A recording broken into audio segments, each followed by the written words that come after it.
Hello everyone, how are you? Today we will solve class 5th maths worksheet week 26 topic smart chart। आज हम class 5th maths की worksheet solve करेंगे topic smart chart week 26। तो चलिए worksheet solve करते हैं। Question 1. These are two bar charts. These shows the highest temperature in degrees Celsius in 4 cities on 2 different days. The cities are Delhi, Shimla, Bangalore and Jaisalmer. ये दो bar chart हैं। ये दो अलग अलग दिनों में 4 शहरों में उच्चतम तापमान डिग्री सेल्सियस में दिखाते हैं। शहर हैं दिल्ली, शिमला, बेंगलोर और जैसलमेर। आप इन बार चार्ट्स को ध्यान से देखेंगे। देखने के बाद चलिए अब पूछे गए प्रश्नों के आंसर लिखते हैं। First, which city is the hottest on 1 जून? 1 जून को कौन सा शहर सबसे गर्म है?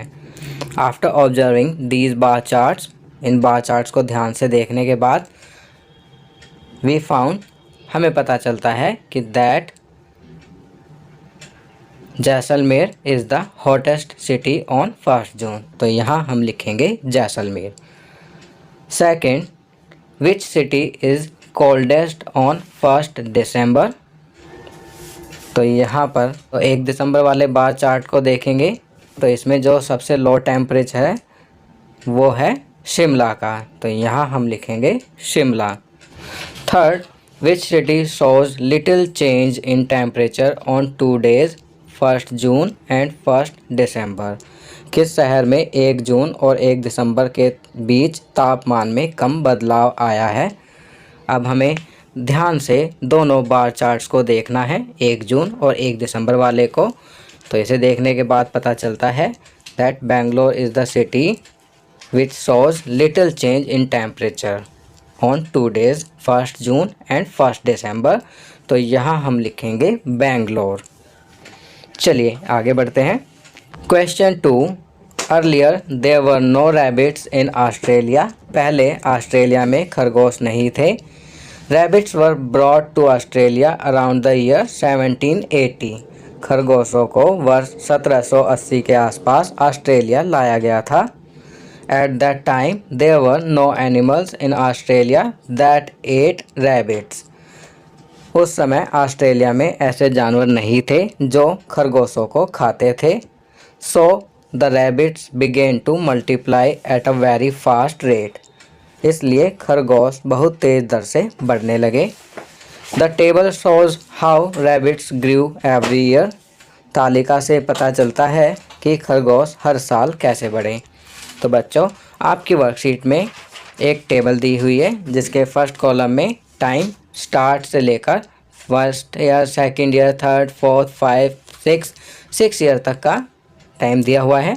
और नंबर ऑफ रैबिट्स के स्टार्टिंग में 10 थे, उसके बाद फिर मल्टीप्लाई होते गए, 18 हुए 1st ईयर में, 2nd ईयर में 32, 3rd ईयर में 58, 4th ईयर में 108, 108 हुए।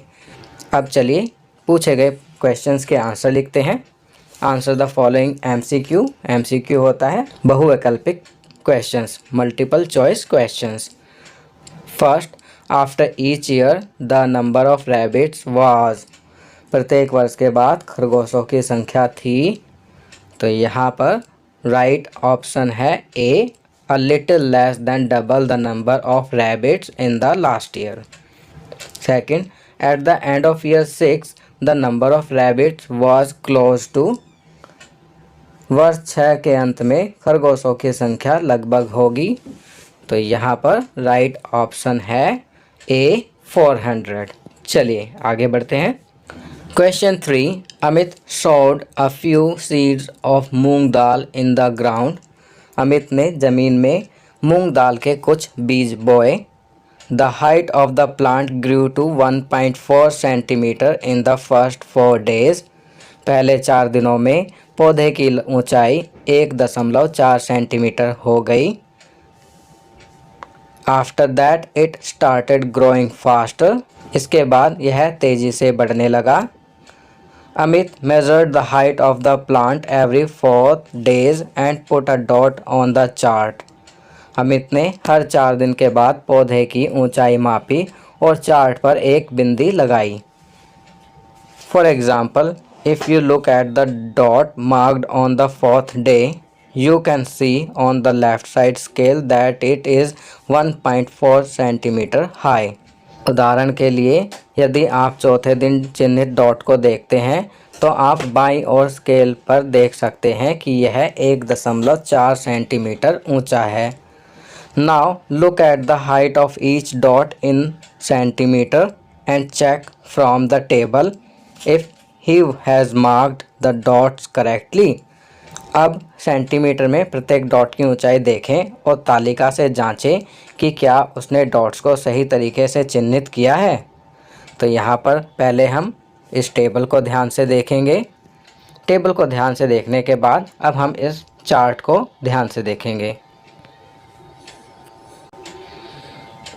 चार्ट को ध्यान से देखने के बाद जो पहला क्वेश्चन पूछा गया था तो इसका आंसर लिखेंगे yes, Amit has marked the dots correctly. चलिए आगे बढ़ते हैं। Answer the following questions from the growth chart. जो ग्रोथ चार्ट है इसको ध्यान से देखने के बाद अब हम पूछे गए प्रश्नों के आंसर देंगे। First, between which days did the length of the plant change the most. किन दिनों में पौधे की लंबाई सबसे ज़्यादा बढ़ी। तो यहाँ पर हम ग्रोथ चार्ट को ध्यान से देखेंगे। ग्रोथ चार्ट को ध्यान से देखने के बाद पता चलता है कि 8 से 12 8 to 12 डेज के बिटवीन जो ग्रोथ हुई है प्लांट की वो सबसे ज़्यादा हुई है। तो यहाँ पर सही आंसर होगा